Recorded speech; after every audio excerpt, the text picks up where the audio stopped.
نحمده ونستعينه ونستغفره ونعوذ بالله من شرور أنفسنا ومن سيئات أعمالنا من يهده الله فلا مضل له ومن يضلل فلا هادي له وأشهد أن لا إله إلا الله وحده لا شريك له وأشهد أن محمدًا عبده ورسوله أما بعد فإن خير الحديث كتاب الله وخير الهدي هدي محمد صلى الله عليه وسلم وشر الأمور محدثاتها وكل محدثة بدعة وكل بدعة ضلالة وكل ضلالة في النار۔ معزز محترم سامعین اکرام، حمد و صلوات کے بعد آج کا جو موضوع ہے ماہ رمضان، احکام و مسائل۔ آج کے خطبے میں رمضان المبارک کے تعلق سے جو بھی اہم مسائل ہیں اختصار کے ساتھ انشاءاللہ بیان کریں گے، تو دھیان سے سنتے جائیے، سمجھتے جائیے، کیونکہ یہ ہماری عملی زندگی میں ہمیشہ درپیش ہوتا ہے۔ کچھ مسائل ایسے ہیں جو تھوڑا اختلافی ہے، تو اختلافی مسائل میں کوئی بھی امام یا کوئی بھی خطیب اگر کسی اپنا موقف کو بیان کر رہے ہیں تو اس کا مطلب یہ نہیں ہوتا کہ دوسری کی رائے یا دوسری کے موقف غلط ہے۔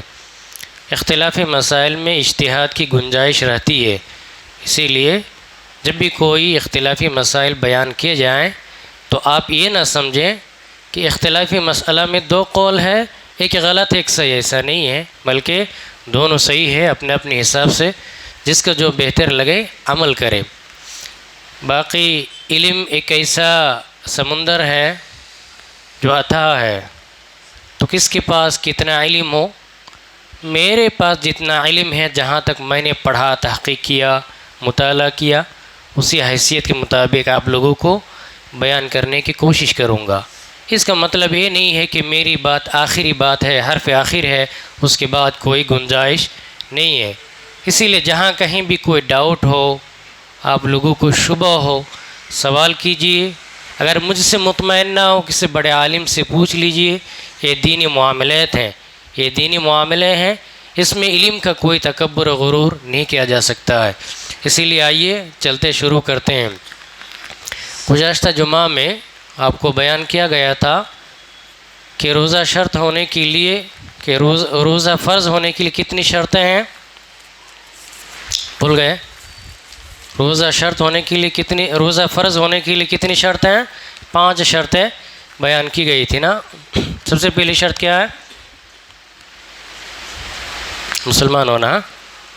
اس کا مطلب کافر پر روزہ فرض نہیں ہے۔ جو کافر آج مسلمان ہو جائے، کل سے روزہ شروع کرے گا، اس سے پہلے جو گیا سو گیا، اس کا نہ قضا کرے گا نہ کفارہ۔ کیوں؟ الاسلام یہدم ما کان قبلہ، اسلام اپنے ما قبل سب کو کیا کر دیتا ہے؟ مٹا دیتا۔ اس کے بعد عاقل، مسلمان ہے لیکن مجنون ہے، معذور ہے، عقل سے معذور ہے، اللہ نے آزمائش میں ڈالا ہے، تو مجنون پر روزہ فرض نہیں ہے۔ کب تک؟ جب تک وہ صحیح اور تندرست نہ ہو جائے۔ دلیل کیا ہے؟ رفع القلم عن 3، 3 طرح کے لوگوں سے قلم کو اٹھا لیا گیا ہے، ان کے گناہوں کو نہیں لکھا جاتا ہے۔ ان میں سے ایک کون ہے؟ المجنون، مجنون، مینٹل آدمی جو دماغی اعتبار سے معذور ہو، جب تک کہ اس کا عقل ٹھکانے پر نہ آ جائے، وہ صحیح اور تندرست نہ آئے۔ اسلام کتنا بہترین، نرم، شفقت کا دین ہے، کسی پر کوئی زبردستی نہیں، کسی پر کوئی ظلم و زیادتی نہیں۔ اگر کوئی معذور ہے، اسلام اسے رخصت دیتا ہے، شفقت کرتا ہے، محبت کرتا ہے، اس کے مشکل کا حل نکالتا ہے۔ لیکن ہم مسلمان ہیں، ایک دوسرے پر ظلم و زیادتی، تشدد کرتے ہیں، لیکن اسلام کبھی بھی اس کا حکم نہیں دیتا ہے۔ آگے سنیے، بالغ ہونا، جب تک کہ کوئی مسلمان بالغ نہ ہو تب تک اس پر روزہ فرض نہیں ہے۔ بلوغت کی کتنی علامتیں بیان کی گئی تھی مردوں کے لیے اور عورتوں کے لیے؟ یاد ہے؟ مردوں کے لیے ایک مرد یا ایک مسلمان کب بالغ ہو تو اس کی علامتیں کیا کیا ہے؟ مردوں کے لیے 3، عورتوں کے لیے 4۔ تو نابالغ بچہ اس پر روزہ فرض نہیں ہے، رکھے گا تو اس کا ثواب کس کو ملے گا؟ والدین کو ملے گا۔ نابالغ مسلمان جب تک بلوغت کو نہ پہنچے اس کے سارے نیک اعمال کس کو ملیں گے؟ والدین کو۔ اسی طرح نابالغ بچہ اگر حج کرتا ہے، عمرہ کرتا ہے تو پورا ثواب کس کو ملے گا؟ اسی لیے اولاد کو نیک بنانے کا سب سے فائدہ یہ ہے کہ جب تک بلوغت کو نہ پہنچے سارا ثواب کس کو ملے گا؟ والدین کو۔ بلوغت کے بعد اس ثواب کا ایک حصہ کس کو ملے گا؟ سمجھ گئے کہ اولاد کو نیک بنانے کا سب سے زیادہ فائدہ بلوغت سے پہلے بھی ہے، بلوغت کے بعد بھی۔ ایک بچہ جس کو آپ نے اچھی تربیت دی، موت تک جو بھی نیک عمل کرے گا اس کا ایک درجہ کن کو ملے گا؟ والدین کو۔ اگر آپ کا بچہ ایک قرآن کی تلاوت کرتا ہے، اس کے 10 نیکی اگر ملتی ہے یا جتنی بھی نیکیاں ملتی ہے اس کا ایک درجہ آپ کو بھی ملے گا۔ نماز پڑھ رہا ہے اس کا ایک حصہ آپ کو بھی ملے گا۔ تو بلوغت سے پہلے نماز کا حکم ہے، 7 سال میں 10 سال میں نماز کے سب کیوں کہا گیا؟ تربیت دو، ساتھ ملاؤ، عادت ڈالو، اور اس بچے کے پیچھے آپ جو محنت کر رہے ہیں اللہ اس محنت کو ضائع نہیں کر رہا ہے، بلکہ اس محنت کے بدلے میں بچہ جو نیک عمل کر رہا ہے اس عمل کے ایک درجہ آپ کو بھی مل رہا ہے۔ اللہ اکبر! یہ ہے اسلام، یہ ہے اسلامی تربیت۔ اس کے بعد آتا ہے قادر، طاقت رکھتا ہو، مسلمان ہے، عاقل ہے، بالغ ہے، لیکن روزہ رکھنے کی استطاعت نہیں ہے۔ اسلام نہیں کہا تھا کہ روزہ رکھو اور اپنے آپ کو ہلاک کر دو، نہیں، طاقت نہیں ہے فدیہ دو، اللہ رب العالمین تمہیں ثواب دے گا، اللہ رب العالمین معاف کرے گا۔ اور علماء کی اس بات پر اتفاق ہے کہ جو شخص، اس بات کو یاد رکھیے، یہ صحیح ابو داؤد کی سنن ترمذی کی روایت ہے، جو بندہ تندرستی کی حالت میں جو نیک عمل کرتا تھا بیمار ہونے کے بعد وہ عمل نہیں کر پا رہا ہے، اللہ رب العالمین اس شخص کو اس کے نیت کے مطابق پورا بدلہ دے گا۔ ابو داؤد کی صحیح روایت ہے۔ دلیل کیا ہے؟ دلیل تو میں نے بتایا، اس کا معنی دیکھیے، ایک بندہ تندرستی کے حالت میں جماعت کے ساتھ نماز پڑھتا تھا، اب بیمار ہو گیا، گھر سے مسجد کو نہیں آ پا رہے ہیں، گھر میں جو نماز تنہا پڑھ رہے ہیں اس کو جماعت کا پورا ثواب ملے گا، کوئی شخص انکار نہیں کر سکتا۔ اللہ کتنا بڑا رحیم ہے۔ اسی لیے جب تک آپ تندرست ہیں عبادت کرتے رہیے، کب انسان بیمار پڑ جائے، لیکن آپ کو اس نیت کا یا تندرستی کی حالت میں جو آپ عبادت کرتے تھے اسی کے مطابق آپ کو ثواب ملے گا۔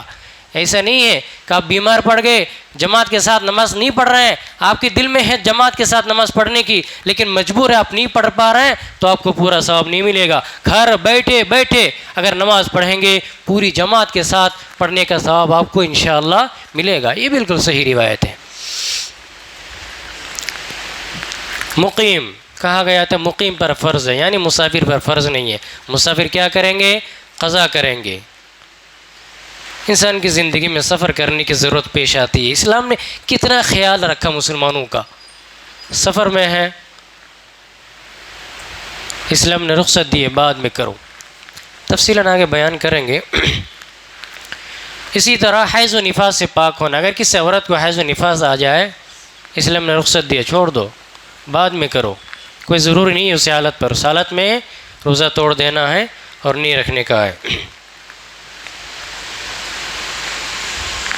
مسافر اپنی حالت کو دیکھے گا، مسافر جو شخص سفر میں ہو اگر اسے روزہ رکھنے میں کوئی دقت اور پریشانی نہیں ہے تو ان تصوموا خیر لکم، روزہ رکھنا کیا ہے؟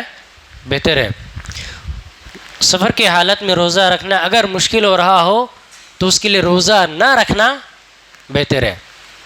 سفر کی حالت میں روزہ رکھنے سے انسان کو بیماری کا نقصان کا اندیشہ ہو تو اس پر روزہ رکھنا حرام ہے، علماء کی اس بات پر اتفاق ہے۔ یہ مسافر کے 3 حالات ہیں، روزہ رکھنے میں کوئی دقت دشواری پریشانی نہیں ہے تو روزہ رکھنا افضل ہے. روزہ رکھنے میں پریشانی ہو رہی ہے نہ رکھنا افضل ہے. روزہ رکھنے میں کوئی نقصان ہو رہا ہے جانی مالی تو اس کے لیے روزہ رکھنا حرام ہے. اس بات پر علماء کی اتفاق ہے.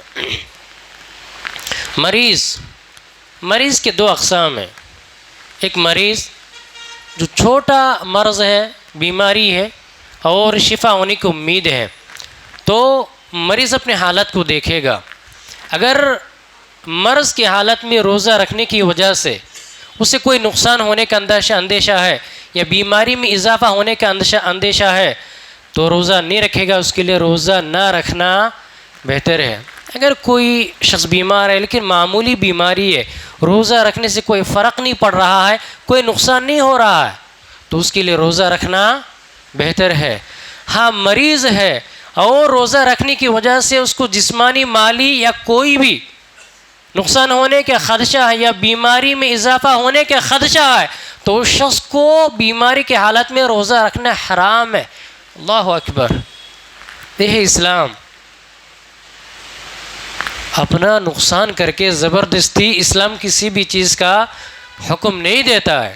تو یہ حالات. اب جو شخص بیمار ہے اور اس کی بیماری صحیح ہونے کی کوئی امید نہیں ہے, جیسے کینسر پیشنٹ ہے, تو وہ شخص روزہ نہ رکھے بلکہ ہر دن کے بدلے میں فدیہ دے. فدیہ کے تعلق سے بتایا گیا تھا گزشتہ جمعہ میں کہ فدیہ کتنے دیں گے. 750 گرام بتایا گیا تھا. اس کی تفصیل اور ڈیٹیلز میں نے بتانا بھول گیا تھا. سا کا جو حساب ہے کلو گرام میں اگر کے جی میں کریں گے اس میں تھوڑا سا فرق ہوتا ہے. میں جب مدینہ میں تھا تو سا کو لے کر کے تھوڑا تحقیق کیا اور بازار میں جا کر کے دیکھا کہ سا جو نصاب ہے جو چیز ہے وہ دو طرح کے سا ملتے ہیں مدینہ میں, ایک تھوڑا سا چھوٹا اور ایک تھوڑا سا بڑا. تو ایک کا حساب کیا وہ 2 کلو سے تھوڑا کم ہو رہا ہے. چاول کے حساب سے اگر کریں گے سا جو ایک چیز ہے اس میں اگر چاول ڈالیں گے, ہم نے ڈالا تو دیکھا 2 کلو یا اس سے تھوڑا کم ہو رہا ہے, اور ایک ہے جو 2.5 کلو اس سے تھوڑا زیادہ یا 3 کلو کے قریب ہو رہا ہے. تو اس حساب سے دیکھیں گے تو فدیہ دینا ہے نصف سا. فدیہ کتنا دینا؟ نصف سا. تو نصف سا کا کتنا ہوگا؟ اگر 3 کلو کا حساب دیکھیں گے تو 1.5 کلو, اور اگر 2 کلو یا اس سے تھوڑا کم کریں گے تو 1 کلو یا 1 کلو سے تھوڑا کم. لیکن ہمارے انڈیا میں جو چل رہا ہے وہ 2.5 کلو سے زیادہ 3 کلو کے قریب جو سا ہم دے رہے ہیں. یہ عادت ہے اور وہی چل رہا ہے تو ہم دے سکتے ہیں, اس میں کوئی دو رائے نہیں ہے. تو اس لیے میرا مشورہ ہے کہ آپ 3 کلو 2.5 کلو یا اس سے زیادہ یا 3 کلو کے حساب سے دیجئے, یعنی 1.5 کلو کے حساب سے دیجئے. اگر کوئی 1.5 کلو سے تھوڑا زیادہ یا اس سے تھوڑا کم دینا چاہے تو دے سکتے ہیں, اس میں کوئی حرج نہیں ہے. جو جس حساب سے دے رہے ہیں دے دیجئے. لیکن ہمارے انڈیا میں یہ 3 کلو یا 2.5 کلو کے حساب سے چل رہا ہے تو نصف سا کتنا ہوتا ہے؟ 1.5 کلو کے حساب سے فدیہ ادا کر دیجئے انشاءاللہ.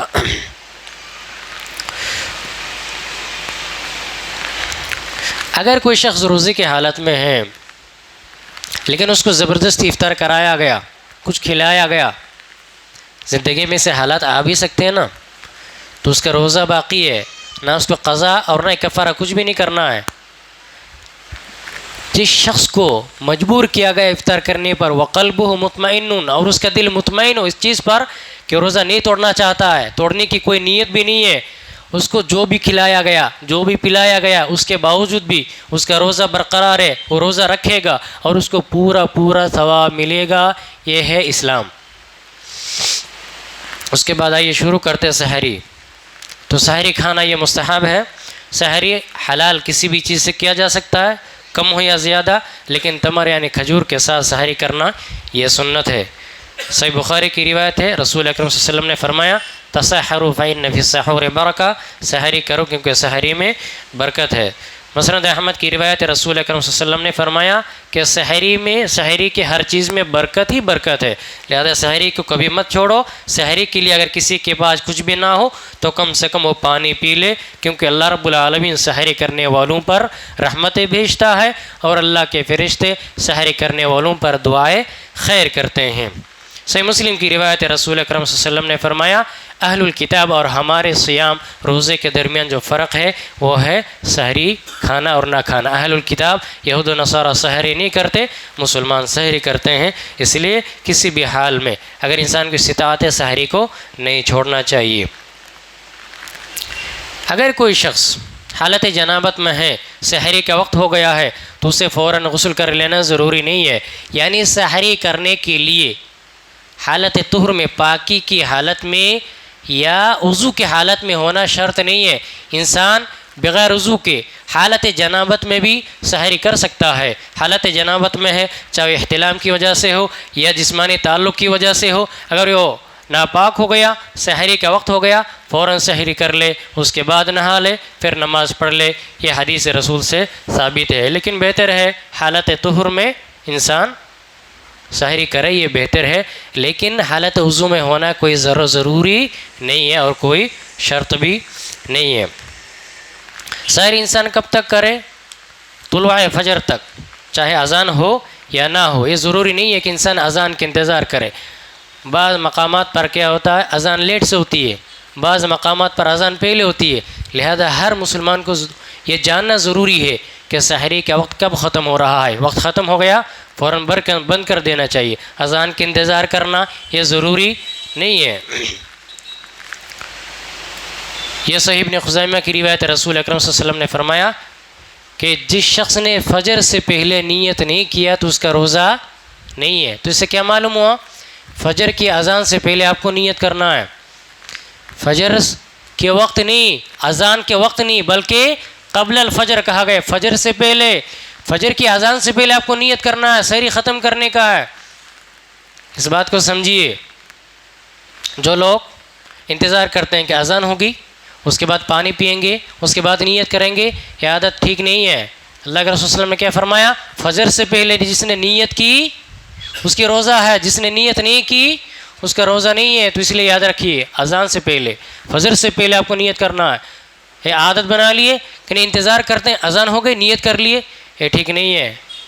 وقت ختم ہونے سے پہلے آپ نیت کر لیجئے۔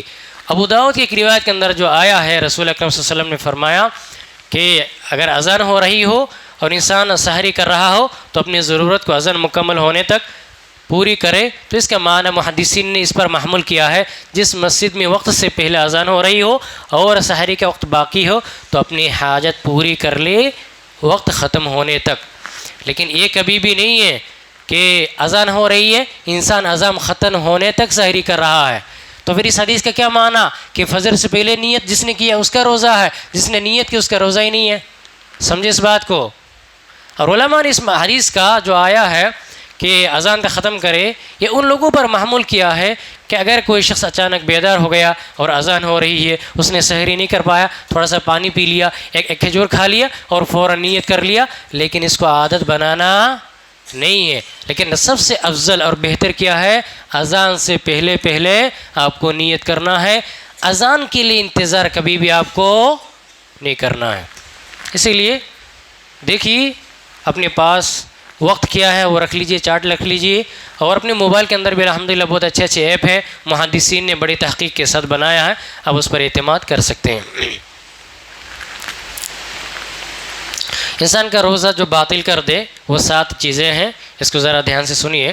نمبر 1 کھانا پینا اور اس جیسی جو چیزیں ہیں، ان چیزوں سے انسان کا روزہ باطل ہو جاتا ہے۔ کھانا پینا تو واضح ہے، اس کی ہم شکل چیزیں جو کھانے پینے جیسی ہو، جسے انسان کھانا پینا محسوس کرے، جیسے سگریٹ ہو، بیڑی ہو، تمباکو ہو، یہ جیسی جو بھی چیزیں ہیں جو انسان اپنے کھانا یا اپنا پینا سمجھتے ہیں، تو یہ ساری چیزیں کیا ہے؟ کھانے سے پینے سے انسان کا روزہ باطل ہو جاتا ہے۔ نمبر 2 جمع کرنے سے، یعنی جسمانی تعلق کرنے سے، فزیکل ریلیشن کرنے سے بیوی کے ساتھ انسان کا روزہ باطل ہو جاتا ہے۔ نمبر 3 الاستمناء، یعنی مستزنی، مسٹربیشن کرنے سے انسان کا روزہ باطل ہو جاتا ہے۔ اس کے بعد جان بوجھ کر کے قے کرنے سے، یعنی اپنے منہ کے اندر انگلی ڈالنے کی وجہ سے قے ہو جائے تو اس سے انسان کا روزہ باطل ہو جاتا ہے۔ اسی طرح کسی بھی عورت کا حیض نفاس کا خون آ جائے تو اس سے اس عورت کا روزہ باطل ہو جاتا ہے، ختم ہو جاتا ہے۔ ایک مسئلہ ہے جس کے بارے میں علماء کا تھوڑا سا اختلاف ہے، وہ ہے حجامہ کے بارے میں، کپنگ کے بارے میں۔ تو رسول اکرم صلی اللہ علیہ وسلم سے دونوں روایت ثابت ہے کہ افطر الحاجم والمحجوم احتجم النبی صلی اللہ علیہ وسلم وهو صائم، رسول اکرم صلی اللہ علیہ وسلم نے روزے کی حالت میں حجامہ کیا، اور ایک حدیث میں آیا کہ اللہ کے رسول صلی اللہ علیہ وسلم نے فرمایا حجامہ کرانے والے دونوں کا روزہ باطل ہو گیا۔ رسول اکرم صلی اللہ علیہ وسلم نے جب دیکھا کہ حجامہ کرنے والا کیا کرتا ہے، اپنے منہ سے غلیظ خون کو چوستا ہے، تو رسول اکرم صلی اللہ علیہ وسلم نے اس وقت فرمایا تھا کہ دونوں کا روزہ باطل ہے۔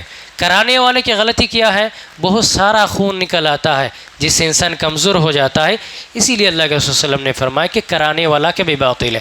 لیکن رسول اکرم صلی اللہ علیہ وسلم نے جب دوسری حالت میں دیکھا کہ حجامہ کرانے کے اور بھی طریقے ہیں، تو انسان منہ سے نہیں چوستا ہے خون کو بلکہ اس کی بھی اور کئی طریقے ہیں، تو اس وقت اللہ کے رسول صلی اللہ علیہ وسلم نے خود حجامہ کرایا ہے۔ تو اس دور کے حساب سے یا آج کے دور میں بھی وہ حجامہ جو انسان غلیظ خون کو منہ سے چوستا ہے، ایسا کرنے اور کرانے والے دونوں کا روزہ باطل ہے۔ لیکن آج کے دور میں جو آلات ہے، اس سے حجامہ کرانے کا کوئی نقصان نہیں ہے، اس سے روزہ باطل نہیں ہوگا انشاءاللہ۔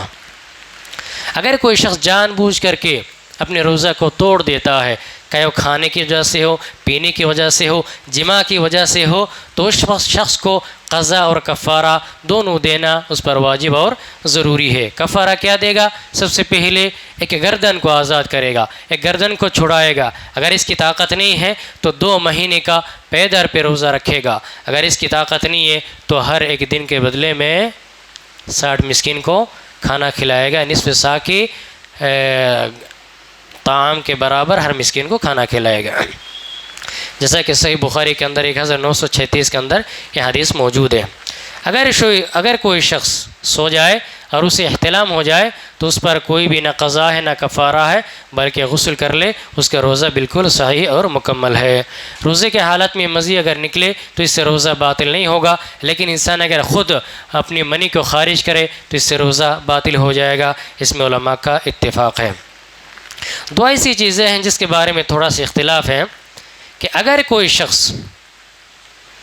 اپنے منہ کے اندر انگلی ڈالے، ہاتھ ڈالے، اسے الٹی ہو جائے، وومٹنگ ہو جائے، تو بعض علماء کہتے ہیں اس پر قضا اور کفارہ دونوں ہے، بعض علماء کہتے ہیں نہیں، اس پر صرف قضا ہے، کفارہ نہیں ہے۔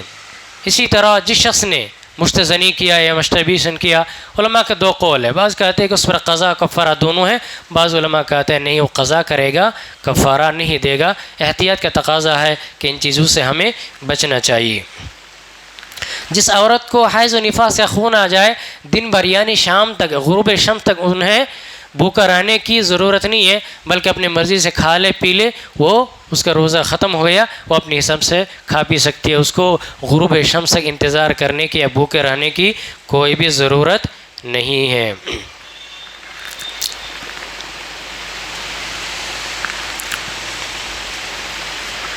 جس شخص نے جان بوجھ کر کے اپنی بیوی سے جماع کیا وہ حالت صیام میں، تو اس کا روزہ باطل ہے، اس پر قضا اور کفارہ دونوں لازم ہے۔ لیکن اگر کسی شخص نے کیا اور اس کو یاد نہیں تھا کہ وہ روزے کی حالت میں بھول گیا روزے سے ہے اور ہو گیا، تو اللہ رب العالمین غفور الرحیم ہے۔ علماء کے اس بات پر اتفاق ہے کہ اللہ رب العالمین معاف کرنے والا ہے، لیکن انسان کو ان سارے چیزوں سے بچنا چاہیے، احتیاط کرنا چاہیے۔ روزے کی حالت میں بلڈ ٹیسٹ کرانا، کسی کو بلڈ ڈونیشن کرنا یا خون کا چڑھانا، یہ سب جائز ہے، اس سے روزہ ٹوٹتا نہیں ہے۔ ایک حالت ہے جس کے بارے میں علماء نے تھوڑا سا اختلاف کیا اور کہا ہے کہ اگر انسان زیادہ خون نکالے اور زیادہ خون نکالنے کی وجہ سے انسان کے جسم پر، طاقت پر اثر پڑے تو اس سے روزہ باطل ہو جاتا ہے۔ تو ہمیں احتیاط کرنا چاہیے، روزے کی حالت میں ان چیزوں کو نہیں کرنا چاہیے، بلکہ افطاری کے بعد کرانا ہی بہتر ہے، لیکن ضرورت پیش آئے تو کر سکتے ہیں، اس سے روزہ باطل نہیں ہوگا انشاءاللہ۔ اسی طرح ناک کا یا آنکھ کا یا کان کا ڈراپ جو انسان کے پیٹ تک نہیں پہنچتا ہے، تو ان سب ڈراپ سے انسان کا روزہ باطل نہیں ہوتا ہے، لیکن یہ سب ڈراپ دینے سے اگر انسان کے پیٹ تک پہنچتا ہے تو باطل ہو جائے گا۔ کوئی بھی کھانا پینا یا ان جیسی چیز جو انسان کے پیٹ تک معدے تک پہنچ جائے اس سے روزہ باطل ہو جائے گا۔ اسی لیے روزے کی حالت میں جو کوئی بھی ڈراپ اگر لگا رہے ہیں تھوڑا احتیاط کے ساتھ لگائیے، ہو سکے تو افطاری کے بعد لگائیے، یہ سب سے افضل اور بہتر ہے۔ اسی طرح انسان کو آکسیجن لگانے کی ضرورت پیش آئے ناک میں تو انسان لگا سکتا ہے، اس سے روزہ باطل نہیں ہوگا۔ یا اس طرح کی جو بھی چیزیں جو انسان کے معدے تک نہ پہنچے تو اس سے روزہ باطل نہیں ہوگا۔ روزے کی حالت میں کلی کرنا اور ناک میں پانی چڑھانا یہ مبالغہ کے ساتھ نہیں کرنا چاہیے، بلکہ جنرلی اور نارملی کرنا چاہیے۔ اللہ کے رسول صلی اللہ علیہ وسلم نے کیا فرمایا؟ وَبَالِغْ فِي الْإِسْتِنْشَاقِ إِلَّا أَن تَكُونَ صَائِمًا، کہ روزے کی حالت میں اگر نہیں ہو تو ناک میں پانی کو مبالغہ کے ساتھ چڑھاؤ۔ سائنٹیفک بات ہے ایک، رسول اکرم صلی اللہ علیہ وسلم نے فرمایا کیا؟ روزے کی حالت میں اگر نہیں ہو تو پانی کو ناک میں جہاں تک ہو سکے مبالغہ کے ساتھ اس کی آخری حد تک چڑھاؤ۔ کبھی آپ نے غور کیا ہے کہ اسلام نے کیوں حکم دیا اس کا؟ ناک بند ہونے کی وجہ سے، ناک میں ہوا اور آکسیجن نہ پہنچنے کی وجہ سے، ناک کے آخری حصے میں آکسیجن نہ پہنچنے کی وجہ سے انسان کے دماغ میں، انسان کے سر میں درد ہوتا ہے کہ نہیں؟ انسان کے سر میں جو درد ہوتا ہے اس کے وجوہات میں ایک وجہ یہ بھی ہے کہ انسان کے ناک کے اندر سے آکسیجن نہیں پہنچ رہا ہوتا، ناک کے آخری حصے تک آکسیجن نہیں پہنچ رہا ہوتا ہے، جس کی وجہ سے انسان کے سر میں، دماغ میں درد ہوتا ہے۔ تو اسلام کہتا ہے کہ دن میں 5 بار اپنے ناک کو اچھی طرح سے صاف کر لو، تمہارا ناک بھی صاف ہو جائے گا اور ناک کے اندر سے ہوا اور آکسیجن بھی پہنچے گی تو تمہارے دماغ میں اور سر میں درد بھی نہیں ہوگا۔ یہ ہے سائنٹیفک بات رسول اکرم صلی اللہ علیہ وسلم کی۔ لیکن روزے کے حالت میں ہمیں جنرلی اور نارملی کرنا چاہیے، زیادہ مبالغہ کے ساتھ اوپر نہیں چڑھانا چاہیے، اسی طرح گرگرانا یہ سب نہیں کرنا چاہیے۔ ہاں، یہ سب چیزوں سے ہمیں احتیاط کرنا چاہیے۔ اسی طرح اگر کوئی چیز چکھنے کی ضرورت پیش آئے زبان کے ذریعے تو انسان ضرورت کی حد تک چکھ سکتے ہیں، لیکن احتیاط رہے کہ پیٹ کے اندر نہ پہنچے، لیکن یہ صرف ضرورت کی حد تک۔ کوئی سالن وغیرہ ٹیسٹ کرنے کی ضرورت پیش آئے، زبان کی اگلی جو پہلی حصہ ہے اس سے چکھے، لیکن اندر تک نہ جانے دے اور فوراً تھوک دے۔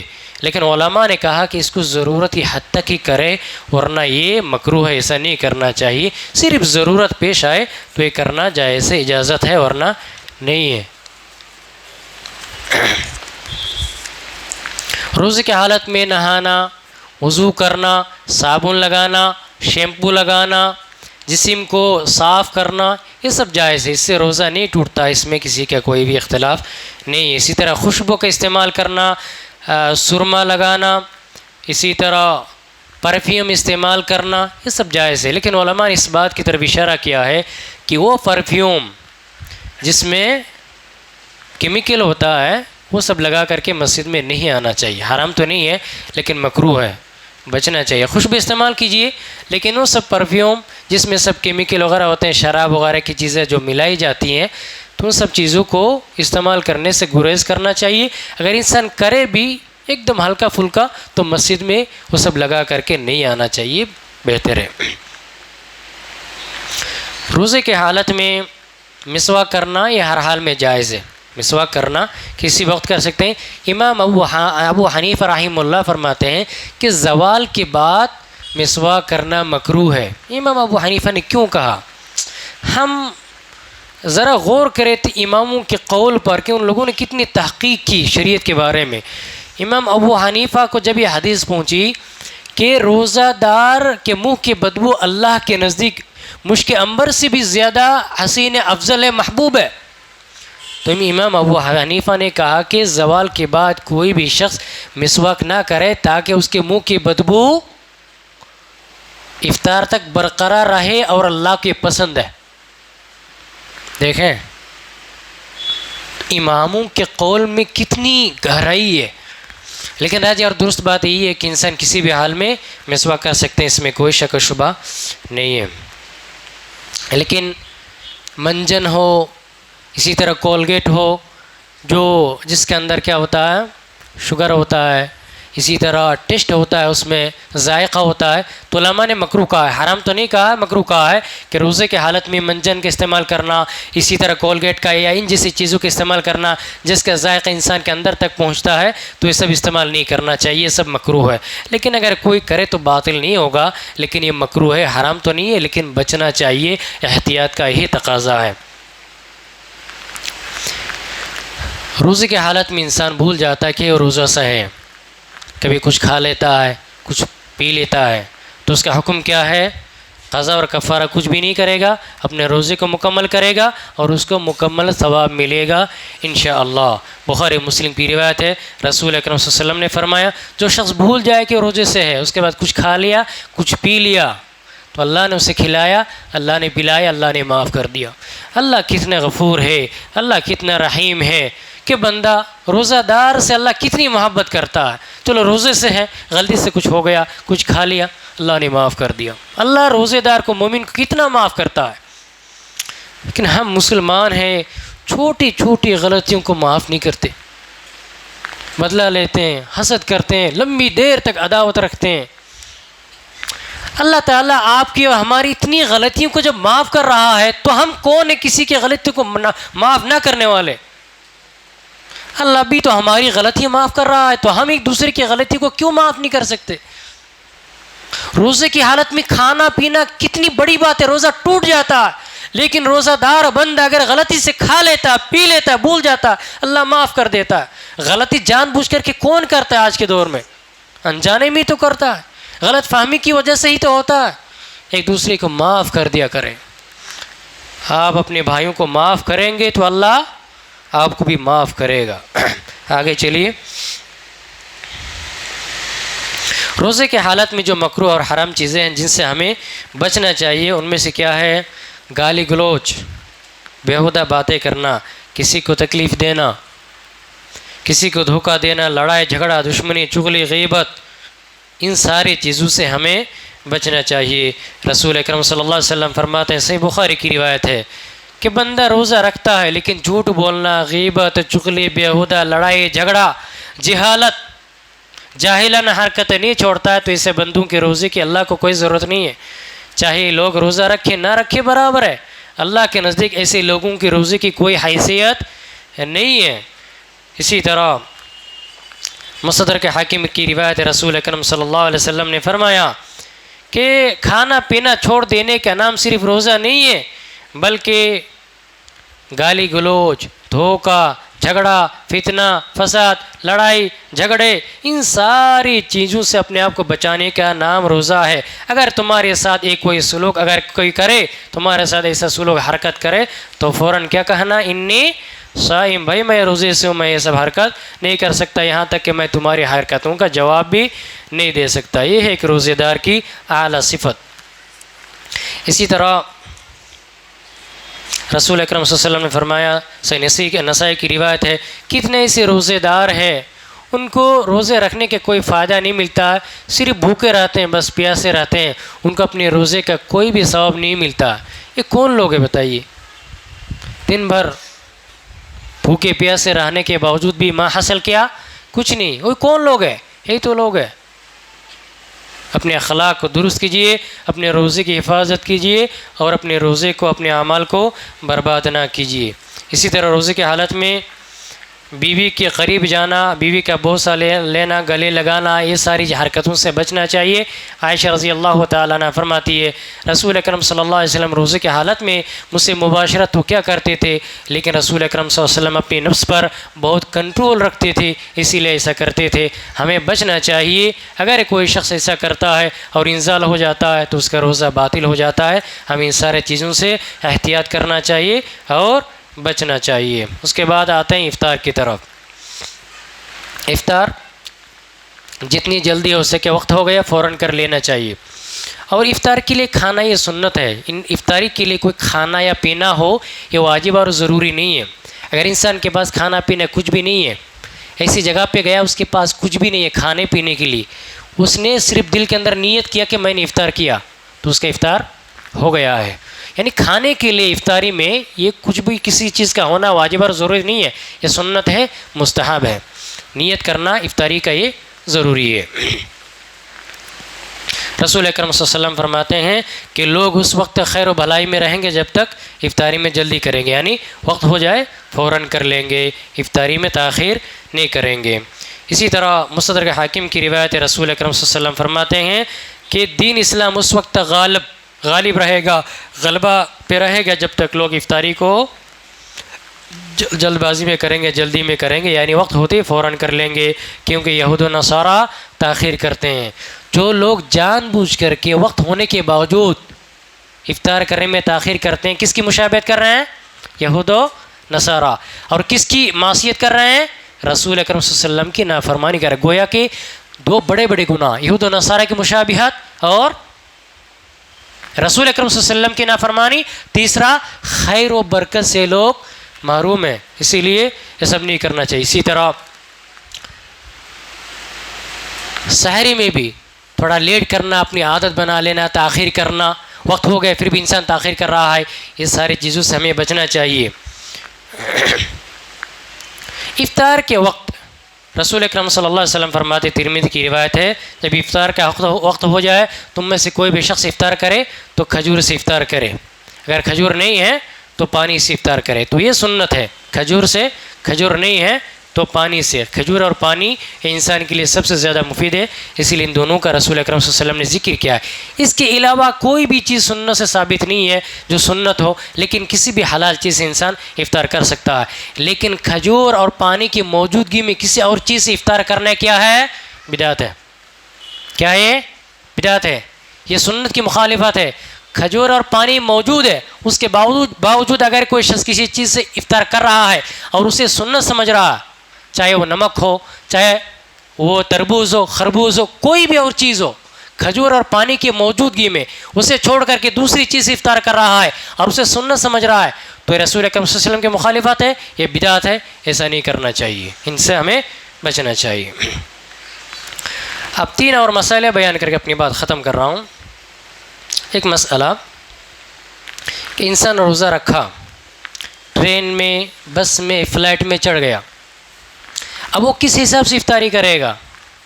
فلائٹ کا مسئلہ آپ کو معلوم ہے، 4 5 6 گھنٹہ میں ایک ملک سے دوسرے ملک میں انسان جاتا ہے، تو وہاں کا حساب الگ ہے، وہاں کا ٹائمنگ الگ ہے، تو اجتہادی مسائل ہے، اس کو سنیے۔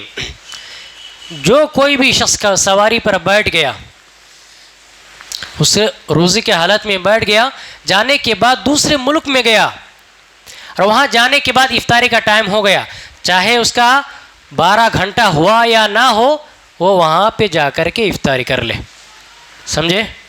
جو کوئی بھی بندہ روزہ رکھنے کے بعد سواری پر چڑھ گیا، مسافر ہو گیا، دوسرے ملک میں گیا، وہاں جانے کے بعد دیکھا کہ افطاری کا ٹائم ہو گیا، لیکن اس نے 12 گھنٹہ تک روزہ نہیں رکھا، لیکن پھر بھی وہ افطاری کرے گا، کیونکہ وہ اس ملک میں ہے، اس ملک کے حساب سے اس کو اب چلنا ہے۔ اسی طرح انسان فلائٹ پر چڑھتا ہے، چڑھنے کے باوجود کیا ہوتا ہے؟ اوپر سورج اسے نظر آ رہا ہے، لیکن اس کے ملک میں، اسی ملک میں افطاری کا ٹائم ہو گیا، غروب کا ٹائم ہو گیا، لیکن چونکہ اوپر ہے، فلائٹ میں ہے، تو وہاں پر سورج نظر آ رہا ہے، وہ کیا کرے گا؟ تو علماء کی اس بات پر اتفاق ہے، جب وہاں غروب ہو جائے تب وہ افطار کرے گا۔ تو یہاں اس کی حیثیت نہیں، حیثیت وہاں جہاں پر ہے، وہاں پر جب غروب ہو جائے سورج، اس حساب سے وہاں کرے گا۔ اگرچہ اس کے ملک میں ٹائم ہو گیا، لوگ افطاری کر رہے ہیں، لیکن وہ اوپر ہے اور سورج نظر آ رہا ہے، غروب نہیں ہوا، فلائٹ میں ہے، تو جب تک وہاں غروب نہیں ہوگا تب تک وہ افطار نہیں کرے گا۔ اسی طرح ایک آخری مسئلہ بیان کر کے اپنی بات ختم کر رہا ہوں۔ جو لوگ اسپیس میں، انٹرنیشنل اسپیس میں رہتے ہیں، خلا میں رہتے ہیں، ان لوگوں کا نظام کیا ہے کہ وہ لوگ سورج کو کئی بار ڈوبتے ہوئے اور نکلتے ہوئے دیکھ رہے ہوتے ہیں، دیکھ رہے ہیں نا؟ تو ان کا نظام تو الگ ہے۔ انٹرنیشنل اسپیس میں، خلا میں رہنے والے لوگ دیکھ رہے ہیں سورج ڈوب رہا ہے، پھر دوسری طرف نظر آ رہا ہے، پھر وہاں سے ڈوب گئے، ادھر نظر آ رہا۔ ان لوگوں کا حکم کیا ہے؟ تو علماء نے تحقیق کے ساتھ بتایا ہے، یہ لوگ دن اور رات کا جو 24 گھنٹہ ہے اس کو اپنے ایک حساب لگا لیں، اس میں سے منیمم 12 گھنٹے کا روزہ رکھ لے، 12 گھنٹہ کھانا پینا سب چھوڑ دے، اس کے بعد وہ افطاری کر لے، چاہے اس کے بعد سورج دکھ رہا ہو یا ڈوب رہا ہو، اس کی کوئی حیثیت نہیں ہے۔ تو یہ چند چیزیں تھیں، یہیں پر اپنی بات کو ختم کرتا ہوں۔ اللہ رب العالمین سے دعا کرتا ہوں اللہ رب العالمین ہمارا صیام و قیام کو قبول فرمائے، اللہ رب العالمین ہماری خطاؤں کو گناہوں کو معاف فرمائے، اللہ رب العالمین باقی جو بھی صیام و قیام بچے ہیں اللہ رب العالمین صحیح طریقے کے مطابق ان اعمال کو کرنے کی توفیق عطا فرمائے، اللہ رب العالمین ہمیں جہنم کی آگ سے حفاظت فرمائے۔ اللہم اعتق رقابنا و رقاب آبائنا من النار، اللہ میں سے جو لوگ مردے ہیں اللہ انہیں عذاب قبر سے حفاظت فرما، اللہ انہیں جنت الفردوس نصیب فرما۔ اللہ باری اللہ ہم میں سے جو لوگ بیمار ہیں، اسپتال میں ہیں، ICU میں ہیں، اللہ انہیں شفاء کامل عاجل عطا فرما۔ اللہ جو لوگ پریشان حال ہے اللہ ان کی پریشانی کو دور فرما۔ اللہ جن کی روزی روٹی میں تنگی ہے، جو لوگ روزی روٹی کی تنگی کے حالات سے گزر رہے ہیں اللہ ان کی رزق میں، مال و دولت میں، کاروبار میں خیر و برکت عطا فرما۔ اللہ رب العالمین ہماری جان مال عزت و آبرو کی حفاظت فرما۔ اللہ ایمان کے ساتھ، اخلاص کے ساتھ، توحید کے ساتھ، سنت کے مطابق ہماری زندگی کو بسر کرنے کی توفیق عطا فرما۔ آمین یا رب العالمین۔